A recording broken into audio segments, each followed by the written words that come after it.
21st Precinct, Sergeant Collins. What do you mean, robbed? Held up? Where is this? The what bar and grill? Oh. What's the address? Yeah. Did they have guns?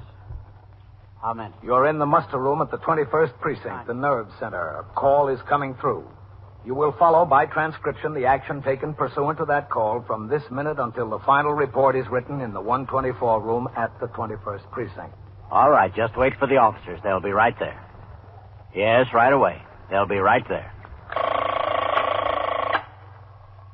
21st Precinct. It's just lines on a map of the city of New York. Most of the 173,000 people wedged into the 9/10 of a square mile between Fifth Avenue and the East River wouldn't know if you asked them that they lived or worked in the 21st. Whether they know it or not, the security of their homes, their persons, and their property is the job of the men of the 21st Precinct. The 21st, 160 patrolmen, 11 sergeants, and 4 lieutenants, of whom I'm the boss. My name is Kennelly, Frank Kennelly. I'm captain in command of the 21st. It was 2:20 p.m. I had just returned from patrol of the precinct, and I was in my office speaking to a photographer who had his studio near the station house in regard to arrangements for making new individual pictures of the members of my command, which are required for departmental files every 5 years. And here are some samples of my work, Captain. Oh, excuse me a second, Mr. Bell. Oh, sure. Go right ahead. 21st Precinct, Captain Kennelly. Sergeant Collins on TS, Captain. Yes, Sergeant. Paychecks are here, Captain. All right. Tell Lieutenant Pope to assign a man to make distribution. Yes, sir. I'm sorry, Mr. Bell. Well, that's perfectly all right, Captain. The samples. Oh, yeah. This is the size we require, isn't it? Yes, that's the exact size. Mm-hmm. Well, looks like you do very nice work, Mr. Bell. We try, Captain. Well, what do you think you'd have to charge each man?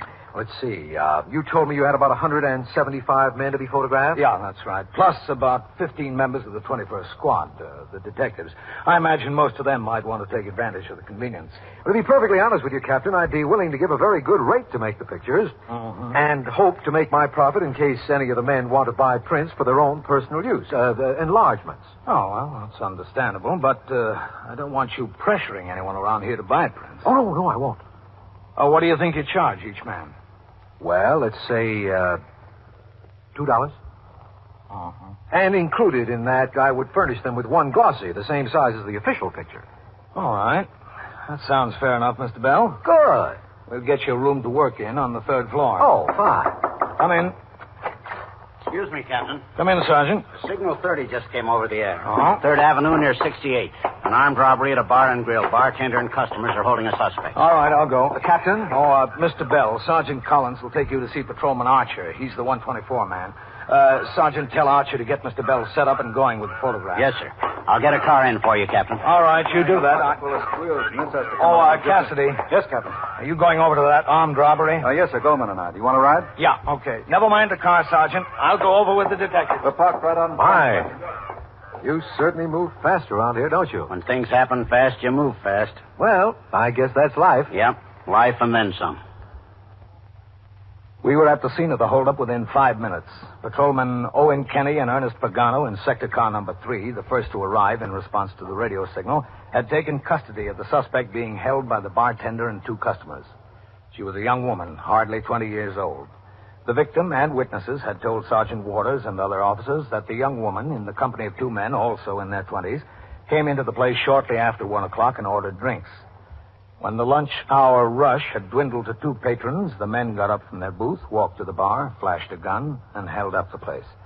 They took $230 from the cash register and fled, leaving the young woman, who said her name was Edith Hargrave, seated in the booth.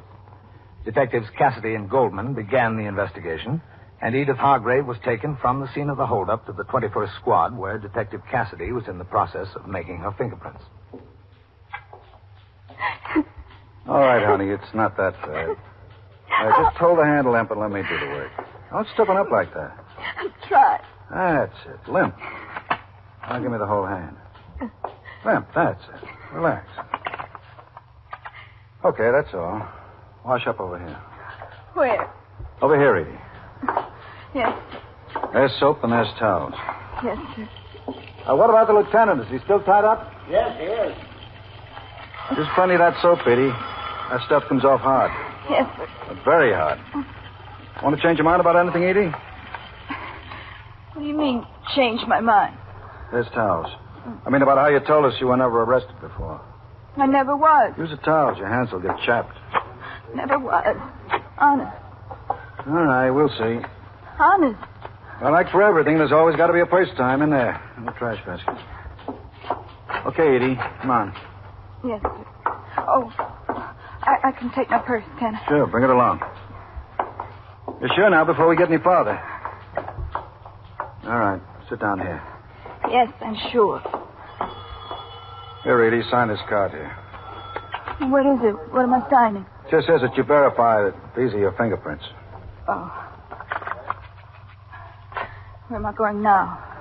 To jail? No, not just yet. I want to go home. Cassidy. So do I. Yes, sir. Okay. All right, Edie. In the office. Over there, to the desk. Yes, sir. Edie, this is Lieutenant King. He's the commander of the 21st Squad. Sit down, Edie. Yes, sir. Well, I understand you picked yourself some fine company. How was I to know? Smart girl finds out before she goes bar hopping with two guys like that. I didn't have a date with the two of them. I only had a date with one, Dick. That's the only one I knew. I didn't know the other. Honest. Did he ever tell you where he lived, Dick? No, he never did. Didn't you ask him? No. Why not? Well, if I asked him, I thought he might think I was curious about going there. Didn't care to have one thing lead to another. You met him when? 3 or 4 nights ago. I told the detectives. He came into the place and... Place where you work? Yeah, place I work. He sat down at the counter and he ordered a cup of coffee, and I served it to him. Things were slow. Before you know it, we got to talking. Guess you got to talking too much, huh? Well, he looked like a nice enough boy. The other one didn't look like a nice boy, did he? I didn't even know about him. Dick and I had this date for this afternoon before I went to work. He came by for me, and the other boy was in the car. He said, we're all going out for a good time. I said, has he got a date? And he said, he'll get a date. Meanwhile, we'll all go out and have a couple of drinks. So we went to these places, and you know. Are you in the habit of drinking in the daytime? Well, I worked night. You were out with him Sunday night? I told the detectives I was off Sunday night, didn't I? Yes, you told us. Where'd you go Sunday night? Went to a few places. Where, for instance? Gee, I don't know. A couple of bars, 3 or 4. Well, where first? Down Times Square. Where in Times Square? Well, on Broadway, I think. Maybe 7th Avenue. I don't know. It was one of those places where the bars are circle-like and people sit around watching musicians play on a stand-up behind the bar. Did he talk to anybody in there? Just me. And the bartender to order drinks. Oh. Where else did you go? After that? Yes. To another bar near there. We had a couple of drinks there, too. I think I had a sandwich also. The only place he talked to somebody was much later. A man. Somebody he knew? Oh, yes. Where was this? Another bar. In Times Square, too? No, as a matter of fact, it was up around here someplace, because I remember we came uptown through Central Park in his car, and we came out of the park at 65th Street, you know? I remember that. It wasn't far from there, on Lexington or 3rd Avenue, something like that. I had a few drinks. Well, who was it he talked to? Friend of his. Nellie. I remember Nellie. Thought you said it was a man he talked to. Nellie was a man. That's how I remember. I thought, how funny, a man named Nellie. Isn't that funny, a man named Nellie? What? I don't know. I didn't hear. You're going to have to help us more than this, Edie. Those 2 boys are wanted for robbery. I didn't have anything to do with it. I don't know anything about it. Well, you know something about it now. I hope it's not long before we all know a lot more about it. I returned to the station house at 4 p.m. in time to turn out the platoon for the night tour. Lieutenant King was waiting in the muster room for me. He said that he had already talked to the desk officers at the 19th and 23rd precincts. He would like a description of the man Nellie announced at each of the turnouts in the precincts on the Upper East Side in the hope that some patrolman on post was acquainted with Nellie or had heard of him. I invited him to make the announcement himself. With Lieutenant King, I stood behind the desk. It was exactly 4 o'clock. The 53 men who would patrol every inch of the precinct between that moment and midnight were lined up in the back room awaiting the signal of the desk officer. On the sound of the bell, they marched out into the muster room in a military manner and formed ranks facing the desk. Saunders. The roll was called for entry in the blotter. Present. Taub. Yeah. Turner. Here. Underwood. Here. Weber. Here. Weeks. Present. Wolf. Present. Ziegler. Here. All right, men. A couple of things. We've had 3 or 4 complaints about peddlers annoying people on the streets to purchase toys and flowers. You see any of these peddlers on your post, I want you to stop them and examine their license. If they have no license, give them a summons. Or if they're causing too much of a nuisance, bring them into the station house. I want these complaints to stop. Also, beginning tomorrow and for the next 2 days, the photographer will be on the 3rd floor to make official photographs for the department files before and after the 8 o'clock and 4 o'clock turnouts. Details are on the bulletin boards. Lieutenant King has something to say to you. Pay close attention. Lieutenant? We had an armed robbery in the precinct this afternoon. In the course of the investigation, we've developed the information that one of the suspects is acquainted with a man who hangs around a bar someplace on the east side. Perhaps in this precinct, perhaps in the 19th or 23rd.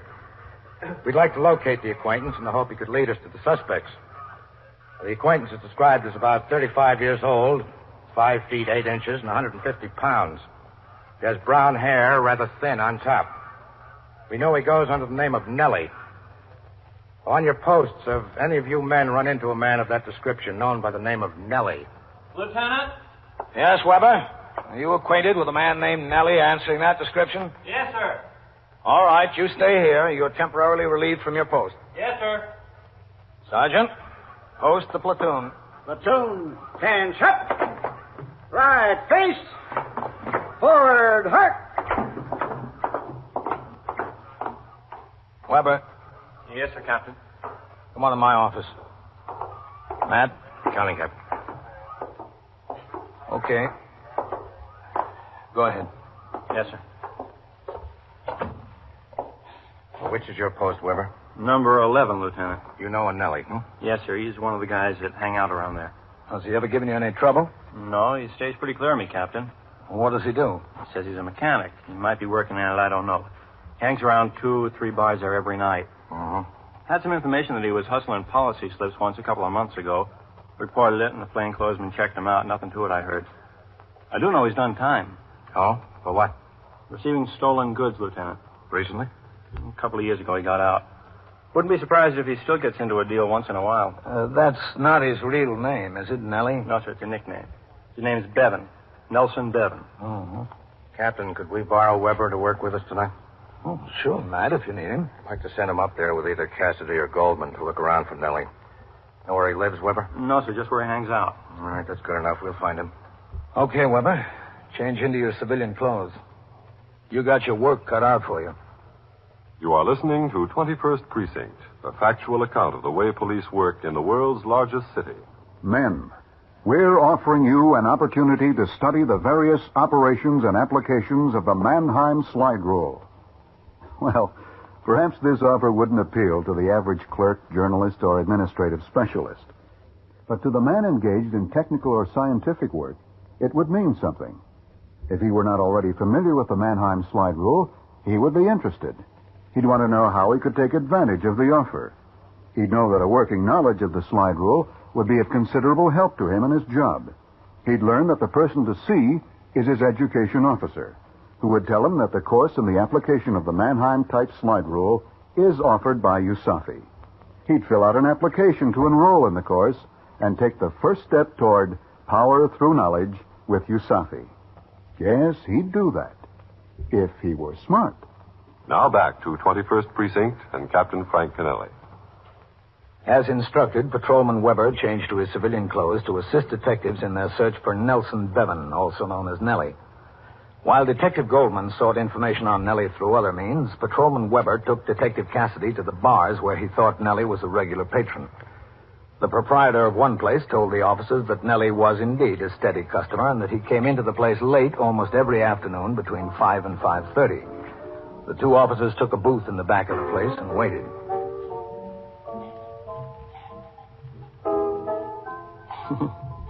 Sure beats walking a post. Yeah, I guess it does. Hey, Cassidy, how many years you got in the job? 12. And in the brains? Almost 9 now. Yeah. How'd you make it? Well, I made a good collar. I almost had my head blown off. No kidding. I was walking a post. It was late to it, dark and cold. The only thing open on the block was this drugstore on the corner. I rang in for a personal. Well, I figured I'd go in there and warm up a little bit and maybe sneak a smoke. So I started into the drugstore.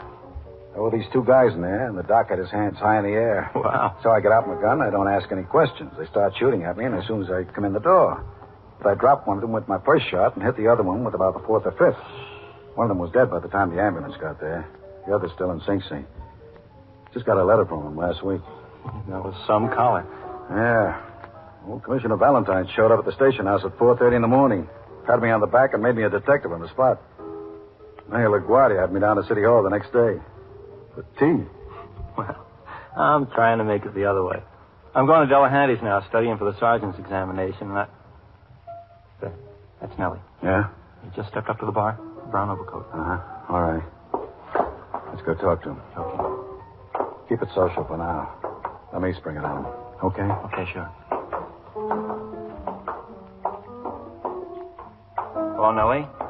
Oh, how are you? Patrolman Weber. Sure, I know you. Patrolman Weber, sure. You're not working tonight, huh? Yeah, I'm working. No blue suit? Not tonight. Nellie, this is Detective Cassidy. Glad to know you. Yeah. Where you been keeping yourself, Nellie? I haven't seen you around. Oh, busy. You know me, Mr. Weber. Busy. I understand you're in the general merchandise business, Nellie. Oh, you got me wrong, Mr. Cassidy. We've always got you guys wrong, huh? I'm out of that business, Mr. Cassidy. I've been out a long time. That right, Mr. Weber? You know me. Yeah, I know you, Nellie. Hey, how about a drink, huh? How about a drink on me? No, thanks. Well, if you don't mind. Let's go. Nellie, Yeah, Mr. Cassidy? where's Dick? Dick who? The guy you spoke to in here Sunday night. I don't know what you're talking about. I don't know any Dick. Come on. Let's take a ride to the station house. We'll talk about it there. Oh, Dick. Yeah. Dick. Where is he? I don't know where he is, fellas. Him and me are just strangers, practically. I was introduced to him just once, and I seen him here that night. What night was it? Sunday. Yeah, I seen him in here Sunday, and we had a few words. About what? Time of day. We just passed the time of day. Is that all? Yeah, you know. Hello, how are you? What's new? That's all. Come on, Nellie. Wait a minute. Where is he? I don't know where he is. That's the honest to goodness truth. I don't know a thing about him. I don't even know his last name. What do you want from me? What did he want from you? You know the kind of reputation I got. He had a ring and a watch he wanted to realize something out of. I told him I wasn't in that kind of business anymore, and that was that. How did you meet him? Some guy pointed him out to me. What guy? What guy? I don't know what guy. I know a million guys. Just one of those things. I was standing on 2nd Avenue one afternoon last week, and he walked up to me, asked me to come over and sit in the car, so I did. He had these things he showed me, and I told him I didn't want any part of them. What, is this guy hot, Dick, this Mr. Weber? Burning. Good thing I didn't have anything to do with him. What kind of car? It's a Hudson, I think. A tan Hudson. It's 49 or a 50, something like that. Well, that checks, Cassidy. Everything I tell you checks. You know me, Mr. Weber. Yeah. You know me from way back. Too far back. Where is he? I don't know. That's the honest to goodness truth. Where does he hang around? How should I know where he hangs around? All I know about him is what I told you. I've seen him only that twice. Once when we had the merchandise, and once that Sunday night. I don't know him from Adam otherwise. I know nothing about him. You give me a stack of Bibles, I'll swear. I still wouldn't believe you, Nellie. You wouldn't? Come on, let's go in. Is that trip necessary? Yeah. Can I at least finish my drink? Go ahead. Well, skull again. Skull, Nellie. It was 5:45 p.m. when I signed the last report in my folder and put it in the letterbox with the other reports and communications to be picked up and taken by the precinct messenger to the 6th Division office at 160 East 35th Street. I got up from behind my desk and walked out into the muster room. Yes, sir, Captain? Go ahead, take the call. Yes, sir. 21st Precinct, Sergeant Collins. Yeah, Coley. Listen, walk around and talk to the owner of that dress store at 613 before he closes. Remind him again to set his burglar alarm correctly. We don't want to make another run there during the night. Yeah, all right. Yes, sir, Captain. I'm going to sign out, Sergeant. Yes, sir. Well, what time are you going out on patrol tonight? Sergeant Rosen is going to relieve me on TS at 8 o'clock, sir. All right. Take a turn by that ballroom on York Avenue sometime during the night. Make sure they've corrected the conditions we talked to the manager about, all right? Yes, sir. And leave a report for me. Yes, sir. All right, Nellie. Step right up there. Where, here? That's all right. Hello, Weber. Captain? Sergeant, would you bring up to Lieutenant King for me? Yes, sir. Oh, you found him, huh? Yes, sir. What kind of job is finding me? Who was hiding? Lieutenant King. Think I was the hottest guy in New York. Cassidy's here. He wants to talk to you. Okay, Cassidy. Take it over there. Good job, Weber. Thank you, Captain. We got Nellie, Lieutenant. Yeah, downstairs. He hasn't been much help to Cassidy, though. Who said I haven't? I can't tell him what I don't know. What do you want me to do, kid him? Yes, sir. He's here. I don't kid anybody. Yes, sir. I'll ask him. Thanks, Sergeant. Okay. Captain, Lieutenant King wants to know if you've got a minute. Well, what's the trouble? Didn't say. All right, I'll come up. Okay, Nellie, let's go. Pillar to post. I'm going to the detective, Sergeant. Yes, sir. So I get shoved around. Pillar to post. We'll try to make it post to pillar, Nellie, just so things don't get dull. We walked out of the muster room and into the back room where two motorcycle patrolmen from motorcycle precinct number 1 were sitting at the table going over summons stubs preparatory to informing the desk officer of the summonses they had issued motorists in the 21st Precinct. Then we climbed the rickety stairs to the second floor and walked into the 21st Squad office. All right, Nellie. Sit down right there on the bench. Listen, Mr. Cassidy, you got any idea how long I'm going to be here? Why? I got a business appointment. What kind of business? On a bench, huh? Yeah. Sit down. That's what you want. Captain, am I supposed to stay around here, or do you want me back on my post? Well, you see what Lieutenant King has to say, Weber. Yes, sir. Whatever he wants. Hello, Captain. Thanks for coming up. Oh, it's all right, man. Weber, good job. Thanks, Lieutenant. Eating there a minute, Cassidy? Yes, sir.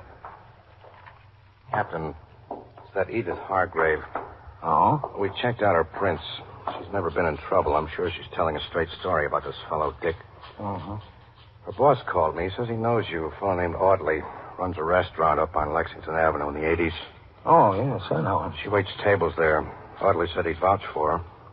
What kind of a guy is he? He's all right, man. Been in business there a long time. He's never had any trouble that I know of. He's okay. Edie, you remember Captain Kennelly? When can I go? Can I go soon? I will see. You'd know this, Nellie, if you saw him, would you? I told you I would. All right. Walk over to the door there. Let me know if you see him sitting outside. Really? I want to go home. See him? Yes, on the bench. That fella. That's him. All right. Cassidy, bring him in here. Yes, sir. Sit down, Edie. Oh, excuse me, Captain. Oh, it's all right. All right, Nellie. Inside.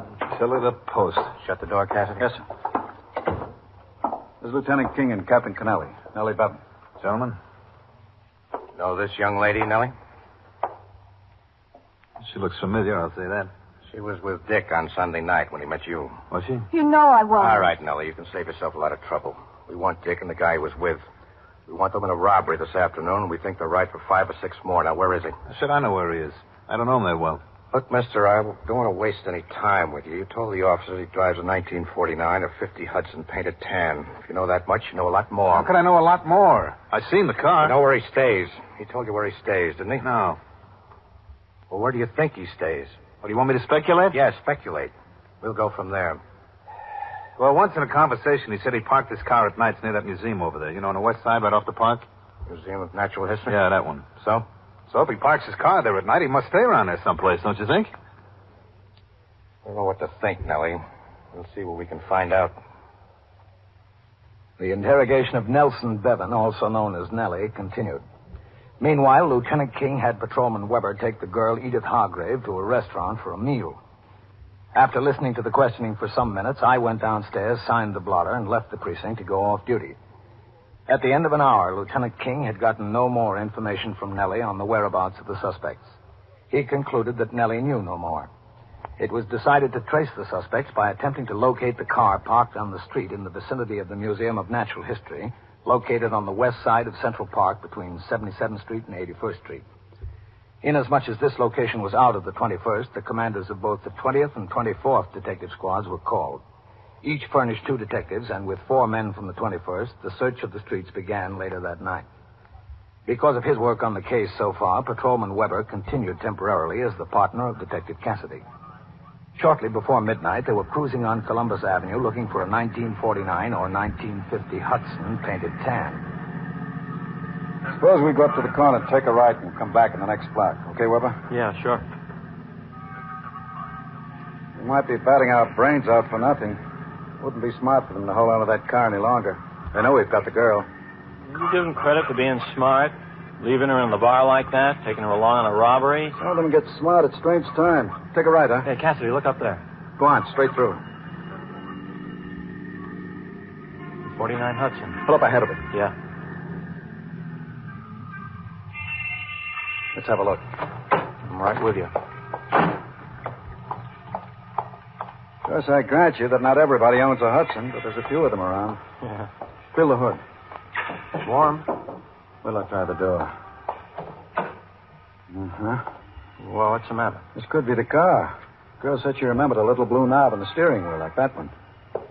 Whoever left it here must be coming back for it. Yeah? There's a bottle of whiskey under the seat. Half full, too. Well, what now? Suppose you ring in to Lieutenant King. Yeah. Tell him what we've got. I think it's a car. Ask him to check out the registration and see if there's an alarm out for the car. Yeah, there's a candy store on the corner. Good. Use the phone in there. I'll keep my eyes on the car. Okay.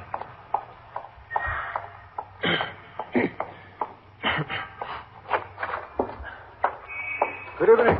Good evening, Pop. Yes, sir. Something? Yeah, for the telephone, please. For the telephone. Stay open all night. What do I get? Telephone customer. The telephone. On the wall. Yeah, thanks.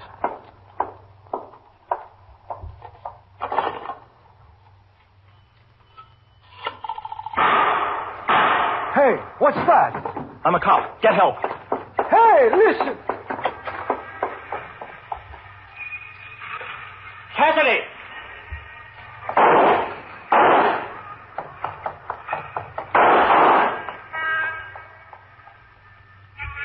Cassidy? Here.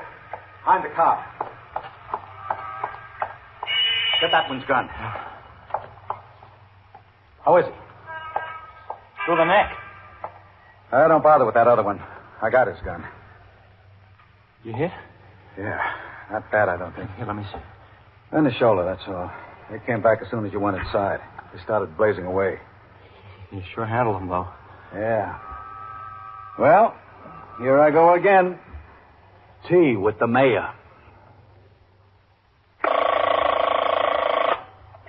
21st Precinct, Sergeant Collins. What is it? A kid?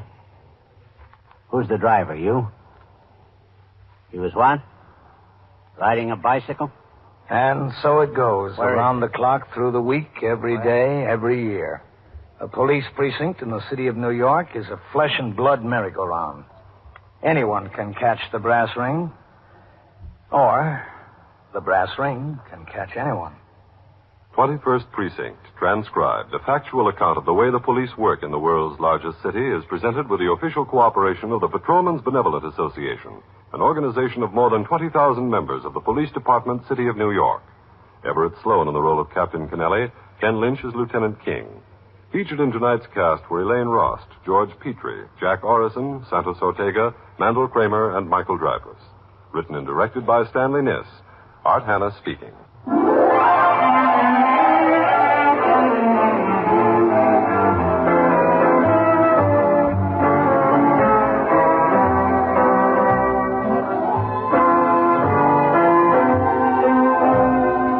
This is the United States Armed Forces Radio and Television Service.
is the United States Armed Forces Radio and Television Service.